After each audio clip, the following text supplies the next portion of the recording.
Subscription के button को दबाइए और बेल आइकन पर क्लिक कीजिए ताकि आपको तमाम वीडियोस फौरन मिलती रहें और वीडियो पसंद आने की सूरत में इसे लाइक, शेयर और कमेंट करना मत भूलिए। मार्च 625 ईस्वी शवाल 3 हिजरी के महीने में कुरैश ने मदीना पर हमला करने के लिए जो लश्कर तैयार किया था वो मक्का में इकट्ठा हो चुका था। उसकी कुल तादाद 3000 थी। उसमें 700 अफराद ने ज़िर्रा पहन रखी थी, घुड़सवार 200 के लगभग थे और रसद और सामान जंग 3000 ऊंटों पर लदा हुआ था। ये लश्कर कूच के लिए तैयार था। खालिद को एक रोज पहले की बात की तरह याद था कि इस लश्कर को देखकर वो किस कदर खुश हुआ था। इंतकाम की आग बुझाने का वक्त आ गया था। इस लश्कर का सालार आला अबू सुफियान था और खालिद इस लश्कर के एक हिस्से का कमांडर था। उसकी बहन भी इस लश्कर के साथ जा रही थी। उसके अलावा 14 औरतें इस लश्कर के साथ जाने के लिए तैयार थीं। इनमें अबू सुफियान की बीवी हिंद भी थी। उमर बिन अल आस की और अबू जहल के बेटे अकरमा की बीवियां भी शामिल थीं। बाकी सब गाने बजाने वालियां थीं। सबकी आवाज में सोज था और उनके साज दफ और ढोलक थे। इन औरतों का जंग में ये काम था कि जो शीले और जज्बाती गीत गाकर सिपाहियों का हौसला बुलंद रखें और उनकी याद ताज़ा करती रहें जो जंगे बदर में मारे गए थे। खालिद को अफ्रीका का एक हबशी याद आया जिसका नाम वहशी बिन हर्ब था। वो कुरैश के एक सरदार जुबैर बिन मुतम का गुलाम था। वो दराज कद और स्याह रू और ताकतवर था। उसने बर्छी मारने के फन में शोहरत हासिल की थी। उसके पास अफ्रीका की बनी हुई बर्छी थी। उसका अफ्रीकी नाम कुछ और था। उसे अरबी नाम जुबैर ने उसके जंगी कमालात देख कर दिया था। बिन हर्ब कूच से कुछ देर पहले जुबैर बिन मुतम ने उसे कहा, मुझे अपने चचा के खून का बदला लेना है। शायद मुझे मौका न मिल सके। मेरे चचा को बदर की लड़ाई में मोहम्मद सल्लल्लाहु अलैहि वसल्लम के चचा हमजा ने कत्ल किया था। अगर तुम हमजा को कत्ल कर दो तो मैं तुम्हें आजाद कर दूंगा। हमजा मेरी बर्छी से कत्ल होगा। वहशी बिन हर्ब ने कहा। ये हबशी गुलाम उस तरफ जा निकला जहां वो औरतें ऊंटों पर सवार हो चुकी थीं जो इस लश्कर के साथ जा रही थीं। किसी औरत ने उसे पुकारा। वो रुक गया। देखा कि अबू सुफियान की बीवी हिंद उसे बुला रही थी। वो उसके करीब चला गया। हिंद ने कहा कि हैरान न हो, मैंने बुलाया है। मेरा सीना इंतकाम की आग से जल रहा है। मेरा सीना ठंडा कर दे। गुलाम ने कहा, हुक्म खातून, अपने सालार की जोजा के हुक्म पर अपनी जान भी दे दूंगा। बदर में मेरे बाप को हमजा ने कत्ल किया था। हिंद ने कहा, तू हमजा को अच्छी तरह पहचानता है। ये देख, मैंने सोने के जो जेवरात पहन रखे हैं। अगर तू हमजा को कत्ल कर देगा तो ये सब जेवरात तेरे होंगे। वहशी बिन हर्ब ने हिंद के जेवरात पर नजर डाली तो वो मुस्कुराया और ज़ेरे लब पुरअज़्म लहजे में बोला, हमजा को मैं ही कत्ल करूंगा। खालिद को अपने लश्कर का कूच याद था। उसी रास्ते से लश्कर मदीना को गया था। उसने एक बुलंद जगह खड़े होकर लश्कर को देखा था। उसका सीना फख्र से फैल गया। उसे मदीना के मुसलमानों पर रहम आ गया था, लेकिन इस रहम ने भी उसे मुसर्रत दी थी। ये खून की दुश्मनी थी। ये उसके वकार का मसला था। मुसलमानों को कुचल डालना उसका अज़्म था। जंग उहद के बहुत दिन बाद उसे पता चला था कि जब मक्का में कुरैश अपना लश्कर जमा कर रहे थे तो इत्तला रसूल करीम को मिल गई थी, और जब ये लश्कर मदीना के रास्ते में था तो रसूल खुदा सल्लल्लाहु अलैहि वसल्लम को उसकी रफ्तार, पड़ाव और मदीना से फासले की इत्तलाएं मुसलसल मिलती रही थीं। आप सल्लल्लाहु अलैहि वसल्लम को लश्कर के मक्का से कूच की इत्तला हजरत अब्बास रज़ियल्लाहु अन्हु ने दी थी। कुरैश के इस लश्कर ने मदीना से कुछ मील दूर कोहे अहद के करीब एक ऐसी जगह कैंप किया था जो हरी भरी थी और वहां पानी भी था। खालिद को मालूम न था कि मुसलमानों के 2 जासूस इस लश्कर की पूरी तादाद देखाए हैं और रसूल करीम सल्लल्लाहु अलैहि वसल्लम को बता चुके हैं। 21 मार्च 625 के रोज रसूल करीम सल्लल्लाहु अलैहि वसल्लम ने अपनी फौज को कूच का हुक्म दिया और शेखीन नामी एक पहाड़ी के दामन में खैमाजन हुए। आप सल्लल्लाहु अलैहि वसल्लम के साथ 1000 प्यादा मुजाहिदीन थे, जिनमें 100 ने सरों पर ज़िरा पहन रखी थी। मुजाहिदीन के पास सिर्फ 2 घोड़े थे, जिनमें से एक नबी सल्लल्लाहु अलैहि वसल्लम के पास था। इस मौके पर मुनाफिकीन के निफाक का पहला खतरनाक मुजाहिरा हुआ जो गद्दारी के मुतरादिफ था। मदीना के बाज़ ऐसे लोगों ने इस्लाम कबूल कर लिया था जो दिल से मुसलमान नहीं हुए थे। उन्हें रसूल करीम सल्लल्लाहु अलैहि वसल्लम ने मुनाफिकीन कहा था। किसी के मुताल्लिक ये मालूम करना कि वो सच्चा मुसलमान है या मुनाफिक बहुत मुश्किल था। जब मुजाहिदीन मदीना से शेखीन की पहाड़ी की तरफ कूच करने लगे तो एक बाअसर आदमी जिसका नाम अब्दुल्ला बिन अबी था रसूल सल्लल्लाहु अलैहि वसल्लम के साथ इस बहस में उलझ गया कि कुरैश का लश्कर 3 गुना है, इसलिए मदीना से बाहर जाकर लड़ना नुकसानदेह होगा। आप सल्लल्लाहु अलैहि वसल्लम ने मुजाहिदीन के दूसरे सरदारों से राय ली तो अक्सरियत ने ये कहा कि शहर से बाहर लड़ना ज्यादा बेहतर होगा। आप सल्लल्लाहु अलैहि वसल्लम अब्दुल्ला बिन अबी के ही हम ख्याल थे, लेकिन आपने अक्सरियत का फैसला ही मंजूर फरमाया और कूच का हुक्म दे दिया। अब्दुल्ला बिन अबी ने शहर से बाहर जाने से इनकार कर दिया। उसके पीछे हटने की देर थी कि लश्कर में से 300 आदमी पीछे हट गए।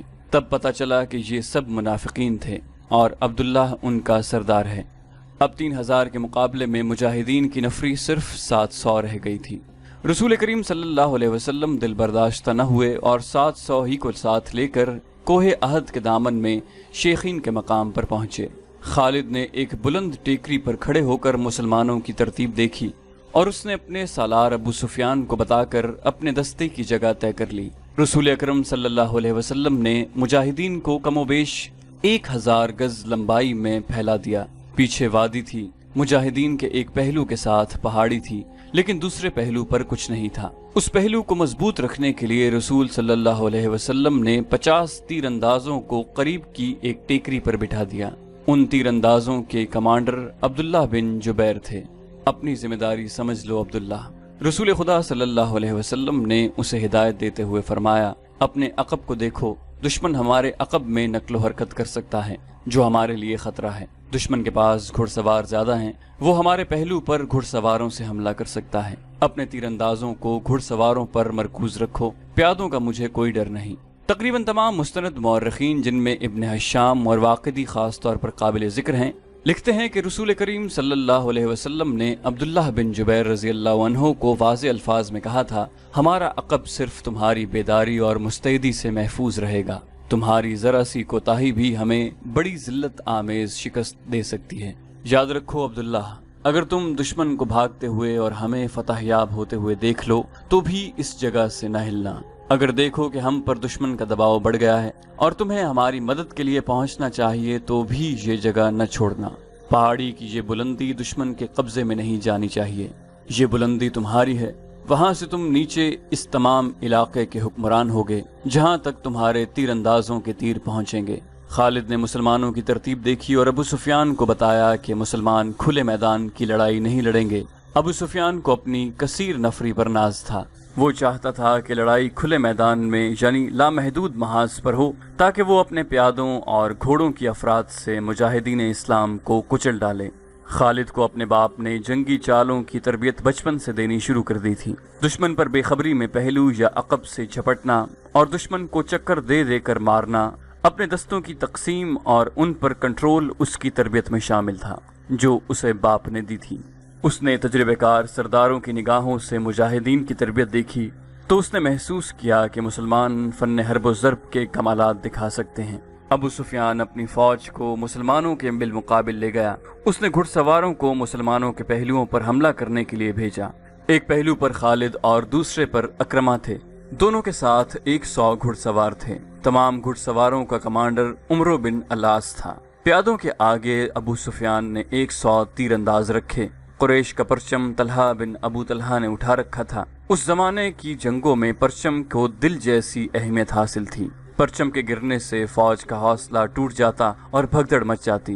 कुरैश ने जंग की इब्तिदा इस तरह की कि उनकी सफ़ों से एक शख्स अबू आमिर फासिक आगे होकर मुजाहिदीन के करीब चला गया। उसके पीछे कुरैश के गुलामों की कुछ तादाद भी थी। अबू आमिर मदीना का रहने वाला था। वो कबीला ओस का सरदार था। जब रसूल करीम सल्लल्लाहु अलैहि वसल्लम मक्का से हिजरत करके मदीना गए थे तो अबू आमिर ने कसम खाई थी कि वो आप सल्लल्लाहु अलैहि वसल्लम को और तमाम मुसलमानों को मदीना से निकाल कर दम लेगा।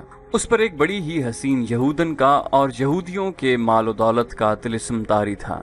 यहूदियों की इस्लाम दुश्मन कार्रवाइयाँ जमीन दोज होती थीं। बज़ाहिर उन्होंने मुसलमानों के साथ दोस्ती और फर्माबरदारी का मुआहिदा कर रखा था। अबू आमिर उन्हीं के हाथ में कठपुतली बना हुआ था, लेकिन इन यहूदियों ने उसे कुरैश का दोस्त बना रखा था। अब मुजाहिदीन कुरैश के खिलाफ लड़ने के लिए मदीना से निकले तो अबू आमिर कुरैश के पास चला गया। उसके कबीला ओस के बहुत से आदमी रसूल करीम सल्लल्लाहु अलैहि वसल्लम के दस्ते मुबारक पर इस्लाम कबूल कर चुके थे और वो कुरैश के मुकाबले में सफारा थे। ابو عامر آگے چلا گیا اور مجاہدین سے بلند آواز سے مخاطب ہوا۔ رسول کریم صلی اللہ علیہ وسلم نے اسے فاسق کا خطاب دیا تھا۔ قبیلہ اوس کے غیرت مند بہادروں، ابو عامر فاسق نے کہا، تم مجھے یقیناً پہچانتے ہو، میں کون ہوں، میری بات غور سے سن لو۔ وہ اپنی للکار پوری نہ کر پایا کہ مجاہدین اسلام کی صف سے قبیلہ اوس کے ایک مجاہد کی آواز گرجی، او فاسق بدکار، ہم تیرے نام پر تھوک چکے ہیں۔ خالد کو وہ وقت یاد آ رہا تھا۔ مجاہدین اسلام کی صف سے ابو عامر اور اس کے ساتھ گئے ہوئے غلاموں پر پتھروں کی بوچھاڑ شروع ہو گئی۔ مورخ لکھتے ہیں کہ پتھر برسانے والے قبیلہ اوس کے مجاہدین تھے۔ ابو عامر اور غلام جو مجاہدین کے پتھروں کی زد میں تھے، ایک ایک دو پتھر کھا کر پیچھے بھاگ آئے۔ یہودی مدینہ میں بیٹھے لڑائی کی خبروں کا انتظار کر رہے تھے۔ جس یہودن کے طلسم میں ابو عامر گرفتار تھا، وہ اپنی کامیابی کی خبر سننے کے لیے بےتاب تھی۔ اسے ابھی معلوم نہ تھا کہ اس کے حسن و جوانی کے طلسم کو مسلمانوں نے سنگسار کر دیا ہے۔ ابو عامر فاسق کے اس واقعے سے پہلے وہ عورتیں جو قریش کے لشکر کے ساتھ گئی تھیں، لشکر کے درمیان کھڑی ہو کر سریلی آوازوں میں ایسے گیت گا رہی تھیں جن میں بدر میں مارے جانے والے قریش کا ذکر ایسے الفاظ میں، ایسی طرز میں کیا گیا تھا کہ سننے والوں کا خون کھولتا اور رونگٹے کھڑے ہو جاتے۔ ان عورتوں میں سے ایک دو نے جوشیلی تقریر کی صورت میں بھی قریش کا خون گرمایا۔ عورتوں کو پیچھے چلے جانے کا حکم ملا تو ابو سفیان کی بیوی ہند نے ایک گھوڑے پر سوار ہو کر ایک گیت گانا شروع کر دیا۔ اس کی آواز بلند تھی اور اس میں سوز بھی تھا۔ تاریخ لکھنے والوں نے اس گیت کے پورے اشعار قلم بند نہیں کیے۔ انہوں نے لکھا ہے کہ یہ گیت فحش تھا جس میں مرد و عورت کے درپردہ تعلقات کا ذکر تھا۔ اشعار جو تاریخ میں آئے ہیں وہ اس طرح ہیں، ان میں جس عبدالدار کا نام آتا ہے یہ بنو عبدالدار ہے۔ بنو امیہ اسی کی ایک شاخ تھی۔ بنو عبدالدار قریش کا بہت اونچا خاندان تھا۔ عبدالدار کے سپوتوں، ہمارے گھرانوں کے پاسبانوں، ہم رات کی بیٹیاں ہیں، ہم تکیوں کے درمیان حرکت کیا کرتے ہیں، اس حرکت میں لطف اور لذت ہوتی ہے۔ تم دشمن پر چڑھ دوڑے تو ہم تمہیں اپنے سینوں سے لگا لیں گے، تم بھاگ آئے تو ہم تمہارے قریب نہیں آئیں گے۔ اس کے بعد ابو عامر فاسق پر مجاہدین اسلام کی طرف سے سنگباری ہوئی اور اس کے فوراً بعد قریش نے مجاہدین پر تیر پھینکنے شروع کر دیے۔ مجاہدین نے اس کے جواب میں تیر برسائے۔ خالد اپنے پہلو والے مسلمانوں کے پہلو پر حملہ کرنے کے لیے اپنے 100 سواروں کے ساتھ تیزی سے بڑھا۔ اسے معلوم نہ تھا کہ بلندی پر تیر انداز چھپے بیٹھے ہیں۔ اس کے سوار بے دھڑک چلے آ رہے تھے۔ راستہ ذرا تنگ تھا، سواروں کو آگے پیچھے ہونا پڑا۔ خالد سوچ سمجھ کر اپنے سوار دستے کو اس پہلو پر لایا تھا۔ اپنے باپ کی تربیت کے مطابق اسے بڑی خود اعتمادی سے توقع تھی کہ وہ ہلہ بول کر مسلمانوں کو اس پوزیشن میں لے آئے گا کہ وہ پسپا ہو جائیں گے، اور اگر جم کر نہ لڑے تو قریش کے گھوڑوں تلے کچلے جائیں گے۔ مگر مسلمانوں کے پہلو سے اس کے سوار ابھی دور ہی تھے کہ اوپر سے تیر اندازوں نے اس کے اگلے سواروں کو نہ آگے جانے کے قابل چھوڑا نہ وہ پیچھے ہٹنے کے قابل رہے۔ ایک ایک سوار کئی تیر کھا کر گرا، اور جن گھوڑوں کو تیر لگے انہوں نے خالد کے سوار دستے کے لیے قیامت برپا کر دی۔ پیچھے والے سواروں نے گھوڑے موڑے اور پسپا ہو گئے۔ ادھر قریش کی عورتوں نے دف اور ڈھولک کی تھاپ پر وہی گیت گانا شروع کر دیا جو ہند نے اکیلے گایا تھا۔ مورخ واقعی لکھتا ہے کہ عربی جنگجوؤں کے اس وقت رواج کے مطابق ایک ایک جنگجو کے لڑنے کا مرحلہ آیا۔ سب سے پہلے قریش کے پرچم بردار طلحہ بن ابو طلحہ نے آگے جا کر مجاہدین اسلام کو للکارا کہ اس کے مقابلے کے لیے کسی کو آگے بھیجو۔ عامر دین کے دشمن حضرت علی رضی اللہ عنہ نے تند ہوا کے جھونکے کی طرح آگے آ کر کہا، میں آتا ہوں تیرے مقابلے کے لیے۔ طلحہ اپنے قبیلے کا پرچم تھامے تلوار لہراتے ہوئے بفرا ہوا آیا، مگر اس کا وار ہوا کو چیرتا ہوا گزر گیا۔ وہ ابھی سنبھل ہی رہا تھا کہ حضرت علی کی تلوار نے اسے ایسا گہرا زخم لگایا کہ پہلے اس کا پرچم گرا، پھر وہ خود گرا۔ قریش کا ایک آدمی دوڑا آیا اور پرچم اٹھا کر لے گیا۔ حضرت علی اسے بھی گرا سکتے تھے، مگر انفرادی مقابلوں میں یہ روا نہ تھا۔ طلحہ کو اٹھا کر پیچھے لے آئے۔ اس کے خاندان کا ایک اور آدمی آگے بڑھا۔ میں انتقام لینے کا پابند ہوں، وہ للکار کر آگے گیا، آ میری تلوار کی کاٹ دیکھ۔ حضرت علی رضی اللہ عنہ خاموشی سے اس کے مقابلے پر آ گئے۔ دونوں نے ایک دوسرے کی آنکھوں میں آنکھیں ڈالے، ایک چکر کاٹا، پھر ان کی تلواریں اور ڈھالیں ٹکرائیں، اور اس کے بعد سب نے دیکھا کہ حضرت علی کی تلوار سے خون ٹپک رہا ہے اور ان کا مد مقابل زمین پر پڑا تڑپ رہا تھا۔ پھر قریش کے متعدد آدمی باری باری للکارتے ہوئے آگے بڑھے، مجاہدین کے مقابلے میں مرتے گئے۔ قریش کا سالار اعلیٰ ابو سفیان اپنے آدمیوں کو گرتا دیکھ کر غصے سے بے قابو ہو گیا۔ جنگی دستور کے مطابق اسے انفرادی مقابلے کے لیے نہیں اترنا چاہیے تھا، کیونکہ وہ سالار تھا۔ اس کے مارے جانے سے اس کی فوج میں ابتری پھیل سکتی تھی، لیکن وہ اپنے آپ پر قابو نہ رکھ سکا۔ وہ گھوڑے پر سوار تھا۔ اس نے گھوڑے کو ایڑ لگائی اور للکارتا ہوا آگے چلا گیا۔ اس کی بیوی ہند نے اسے جاتے دیکھا تو اپنے اونٹ پر سوار ہو کر آگے چلی گئی اور بڑی بلند آواز سے وہی گیت گانے لگی۔ ابو سفیان گھوڑے پر سوار تھا، لیکن اس کے مقابلے کے لیے جو مسلمان آگے آیا وہ پیادہ تھا۔ تاریخ اسے حنظلہ بن ابو عامر رضی اللہ عنہ کے نام سے یاد کرتی ہے۔ ابو سفیان کے ہاتھ میں لمبی برچھی تھی۔ کسی کو بھی توقع نہ تھی کہ تلوار والا پیادہ برچھی والے گھڑ سوار سے زندہ بچ جائے گا۔ ابو سفیان کا گھوڑا حنظلہ رضی اللہ عنہ پر سرپٹ دوڑا آیا۔ ابو سفیان نے برچھی تول کر پھر تاک کر ماری، لیکن حنظلہ رضی اللہ عنہ پھرتی سے ایک طرف ہو گئے۔ اس طرح 3 مرتبہ ہوا۔ تیسری مرتبہ ابو سفیان کا گھوڑا نکل گیا تو حنظلہ اس کے پیچھے دوڑ پڑے۔ گھوڑا رک کر پیچھے کو مڑا تو حنظلہ رضی اللہ عنہ اس تک پہنچ چکے تھے۔ ابو سفیان اسے دیکھ نہ سکا۔ حنظلہ نے گھوڑے کی اگلی ٹانگوں پر ایسا زوردار وار کیا کہ گھوڑا گر پڑا۔ ابو سفیان دوسری طرف گرا۔ حنظلہ رضی اللہ عنہ اس پر حملہ کرنے کو آگے بڑھے تو ابو سفیان گرے ہوئے گھوڑے کے ارد گرد دوڑ کر اپنے آپ کو بچانے لگا، اور اس کے ساتھ ہی اس نے قریش کو مدد کے لیے پکارا۔ قریش کا ایک پیادہ دوڑا آیا۔ مسلمان اس غلط فہمی میں رہے کہ یہ آدمی ابو سفیان کو اپنے ساتھ لے جائے گا، لیکن اس نے بے اصولی کا مظاہرہ کیا اور پیچھے سے حنظلہ رضی اللہ عنہ پر وار کر کے انہیں شہید کر دیا۔ ابو سفیان اپنی صفوں میں بھاگ گیا۔ سبسکرپشن کے بٹن کو دبائیے اور بیل آئیکن پر کلک کیجیے تاکہ آپ کو تمام ویڈیوز فوراً ملتی رہیں، اور ویڈیو پسند آنے کی صورت میں اسے لائک، شیئر اور کامنٹ کرنا مت بھولیے۔